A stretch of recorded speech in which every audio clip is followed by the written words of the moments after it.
Energy analyst Sir Chris Yelland joins us now for more on this. So Chris, thanks very much indeed for joining us. So a 6-month update. What's your take on what's come out of it? Yeah, I'm a little disappointed at the pace that we are moving at. In the 6 months since the president announced the plan on the 20th of July, we haven't seen a lot of concrete steps. Things are slowly happening, but not fast enough. And in the interim, in this period, in the 6-month period, load shedding has worsened dramatically. To the extent that in December, the quietest month in the world of the year from a demand perspective, we had long stretches of stage 6 load shedding, and since the first day of this year, and for every day this year to date in January, we've had severe load shedding, continuously. So, from a point of view of what it is people feel and experience through their lived experiences, things have not improved, they've actually worsened.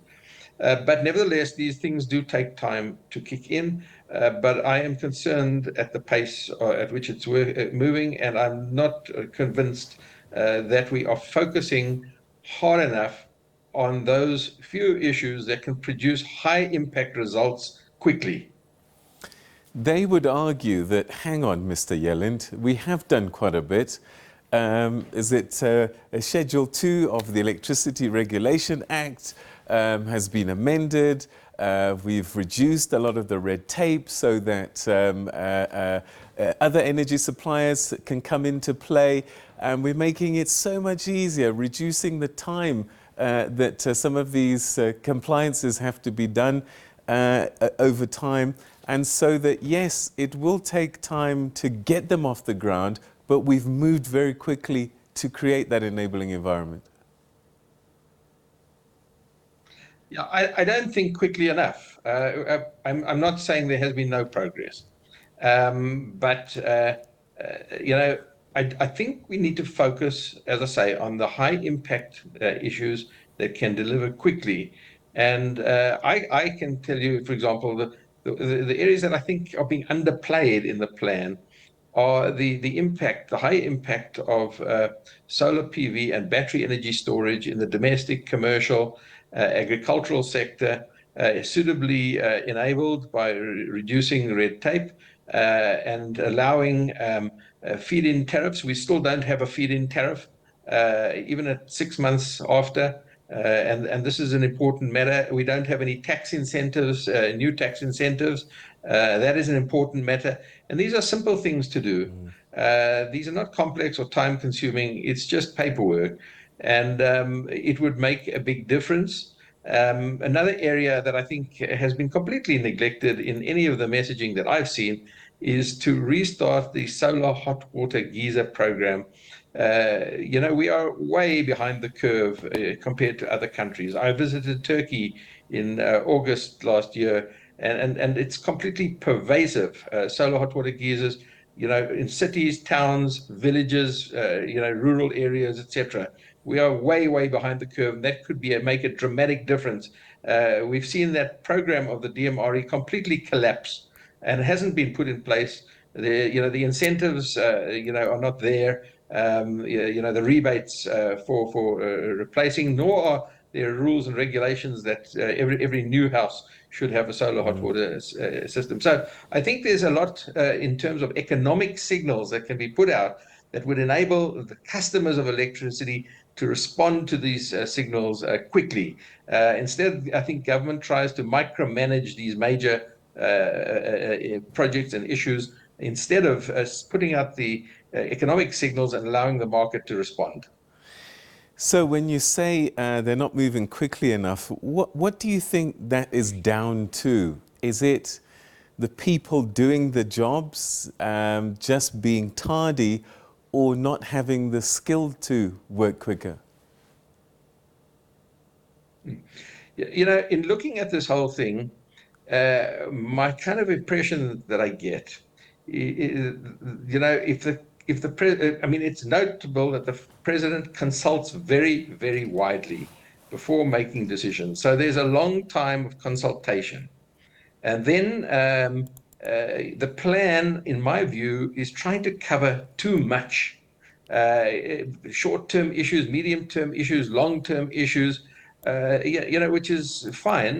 But I think it would be more effective if you could identify, just a few, five, say, high impact issues that can be done quickly and deliver results quickly. And if at the moment, I think the plan is too broad. So a whole lot of committees get set up, and committees meet, and there's a lot of bureaucracy and talk instead of action. As I say, I think it's a question of approach. I think time for consultation is kind of over. And time, for executive action, executive action to make things happen is what is needed. But we've seen even this last week another round of extensive consultations after the stage 6 load shedding, etc., with business, with labor, with political parties, with the Energy Council, the Minerals Council, etc. And I think we're talking too much and not getting down to executive action. There's talk about structural design faults that have been identified. How are we in 2021, 2022, 2023 with experts, inverted commas, coming with issues like this? Yeah, look, I note that they are contracting with an international firm of engineering consultants to come and investigate these issues. I sometimes think that we think that if we pay, triple the price and bring in international people, that they're going to know more about this than we do. We should know the problems in South Africa far better than international experts. And I think there is the kind of expertise here. But you've got to understand that the problems in the electricity sector go well beyond just technical issues. Of course, there are technical issues, but there are also policy issues, regulatory issues, and planning issues, and financial issues that are holding things back. So we mustn't just think that this is a technical matter. Bring in the engineers and they're going to solve the matter.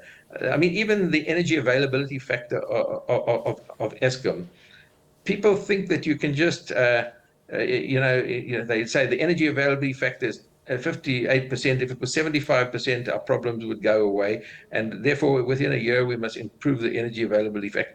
The reality is the energy availability factor has been declining for the last 10 years, and it's still to this day on a downward trend. And it's impossible. You cannot do a step change in a continuum, which is a trend graph, a continuum trend graph, which is an average of over 80 generators. You cannot, this trend graph cannot take a step change or even a sudden change in direction. It has to first stabilize after a downward trend, bottom out, and then slowly increase, because you cannot suddenly maintain 80 generators all at once. You don't have the space to do it. You don't have the money to do it. You don't have the people to do it. You don't have the spares to do it. You have to do this maintenance progressively over a period of time. So it's impossible just to improve the energy availability factor in a year. And these comments that, we can sort this problem out in 3 to 6 months. I heard Ted Blom say that. It's absolute nonsense. And same thing, if you said, this problem can be fixed in 12 months to 18 months, which is what Gwedi Mantashe said. It can't be done. You cannot change the energy availability factor up to 75% in that kind of time scale. It's unrealistic. It's actually impossible. All right. So, you can plan as well as you can on normal depreciation and all of those kinds of things over time. But one gets a sense when you see soldiers being deployed that there could also be dark forces at play here, and you can't plan for those kinds of things. How much of that is in the mix, do you believe? I certainly think it's part of the, of the problems that we have to face. And it is in the president's plan to increase security and track down criminals and deal with these elements. So it is part of the plan. But as I say, the problems are very wide-ranging. I've mentioned, policy, regulatory planning, execution problems, and security and problems is just another one. So it is important to deal with these things. What I'm trying to get at when I criticize the plan is I think it's trying to cover too many issues. Now, there's a number of issues that I would say don't even have to be said. They should be done by any good utility. It's normal best practice. And of course, Eskom should continue with normal best practice. What I'm trying to identify is additional high impact actions outside of the normal business as usual best practice that can deliver quick results. And that's what I think should be focused on. Of course, that doesn't mean to say you shouldn't deal with the normal things that any good utility would be doing as a matter of good practice. All right, and perhaps as a final question, what do you think is the pain timeline for us to continue to endure load shedding? Yeah, if we could do the right thing and focus on these high impact issues, like I mentioned, solar PV and battery storage and solar hot water geysers on a massive scale. I mean, a country like Vietnam, similar development state to ours, it delivered 9,000 megawatts in 1 year. Now, if you look at what the plan says that was released just today, I think it completely underestimates the role that customers can play in the solutions. So it all depends on what you do. But to be realistic and based on what I see is being done, I think, and if I look also at what Eskom has said in its transmission development plan and its medium-term system adequacy outlook, it does not foresee load shedding ending this year, for sure. So it's certainly, I would suggest, it's a slowish process if we just do the things that we're doing.